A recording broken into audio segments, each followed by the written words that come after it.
ప్రత్యేకంగా నేను లేడీస్ గురించే వేశాను. ఎందుకంటే నా ఇంట్లో నా భార్య ఆడపాప, నా తల్లి, నా 2 కూతుళ్ళు, వాళ్ళందరితో కూర్చొని సినిమా చూడాలంటే నా సినిమాలో ఎక్స్పోజింగ్ ఉండకూడదు, రొమాన్స్ ఉండకూడదు, ఒక ప్యూర్ అమ్మాయి కనబడితే చాలు, అమ్మాయితో మాట్లాడితే చాలు. అలాంటి స్వచ్ఛమైన ప్రేమ కథే స్కూల్ లైఫ్.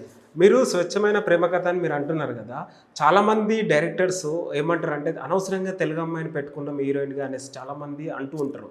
సో అలాంటిది మీరు ఈ సినిమాకి ఫేస్ చేస్తారా తెలుగు అమ్మాయిని పెట్టుకొని?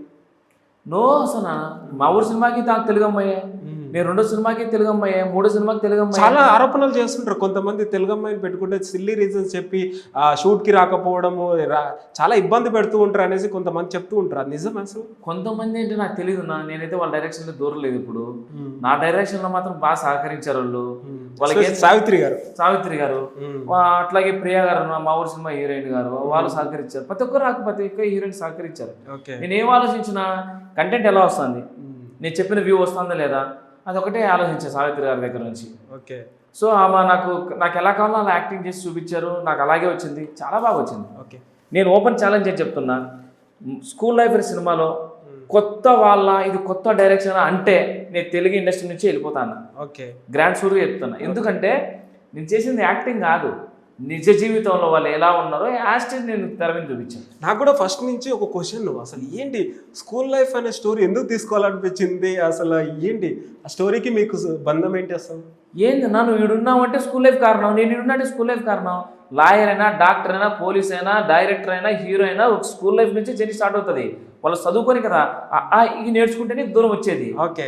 అది తీయలేదు మన వాళ్ళు ఇంతవరకు, స్కూల్ లైఫ్ అంటే పెట్టలేదు మనకు. పాత రోజులు గుర్తు చేస్తున్నారు, చేయాలి కదా మరి. ఇప్పుడు మా పాత రోజులు ఏముండేది, మేము 12 స్కూల్ పోయేటప్పుడు మాకు బస్సులు ఉండేవి కాదు, ఆటోలో పోతాం స్కూల్కు, ఆటోలో పోయి ఆటోలో లవ్ చేసుకునే వాళ్ళం మేము. ఇప్పుడు ఎక్సెంట్లు, ఆర్ఎక్సెంట్ బైకులు, ఇతర రాయల్ ఎన్ఫీల్డ్ జుమ్మని వెళ్ళిపోతున్నారు. అప్పుడు ఏంది, ఒక ఆటోలో ఇటు ఈ సీట్లో కూర్చుంటే ఆ పాప దాని మీద కడ్డీ మీద కూర్చుంటే ఇటు తగ్గుతుంటే అదొక ఆనందము, ఆ యొక్క ఎమోషన్ అదంతా మర్చిపోతామా. అప్పట్లో సైకిల్ ఉంటేనే ఒక రాయల్ ఎన్ఫీల్డ్ లాగా అది విమానం మనకు. అదే స్కూల్ పోయి వచ్చిన తర్వాత నువ్వు 5:30 ఇంటికి వచ్చావా, ట్యూషన్లే పాలే, ఒక 6:30 కూర్చుంటావు, పెద్ద మనుషులతో కూర్చుంటావు, వాళ్ళందరితో గడిపి మళ్ళీ 7:30 అన్నది 8 పడుకునేవాడివి. ఓకే. సెల్లులు ఏంటి అప్పుడు టాటా ఇండికము, యూనిడార్ అవి ఇన్ని ఉండేవి. అప్పుడు వాళ్ళంతా ఇప్పుడు చదువుకొని సాఫ్ట్వేర్ అమెరికాలో ఎక్కడన్నా జాయిన్ అయిపోయింటారన్నా, వాళ్ళందరూ సినిమా చూడాలా, వాళ్ళ జ్ఞాపకాలు గుర్తుకు రావాలి కదా.